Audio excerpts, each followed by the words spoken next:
Just think about the history for a minute. When we started out, you couldn't travel from one part of the country without being sure you were breaking the law. We passed a law saying if you're legal where you start out, legal where you end up, you can travel. We passed the McClure-Volcker Bill, rewriting the entire 1968 Gun Control Act that has saved our freedoms till today, what we did. We also passed preemption bills. So if you're in a state, every city or town can't pass some different gun law. So you get this crazy patchwork quilt of laws where you couldn't even maneuver around your own state.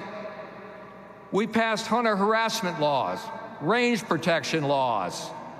We also passed emergency power laws like Congressman Scalise talked about, where they never, ever, ever can do what they did in New Orleans after Hurricane Katrina, where they went into people's homes when they needed their firearms their most, and law enforcement had completely broken down and they confiscated their guns.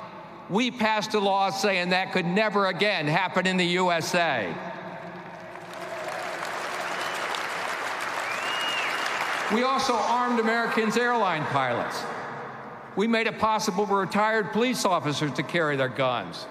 We passed Castle Doctrine laws, and together, we saved the American firearms industry by passing bills to stop those predatory lawsuits that would have driven every American firearms manufacturer out of business, and that you would never have to face evil with bare hands. And we passed right-to-carry laws, as I said, in 40-some states now. Marion Hammer, if you're here, I remember and you remember when we started this in the early 80s, we only had 3 states with decent right-to-carry laws. Now we have 40-some. And finally, the historic Heller and McDonald's decisions that reaffirmed what our founding fathers wrote into the Bill of Rights, that the Second Amendment is not the government, it's your individual right, and that's what it's all about.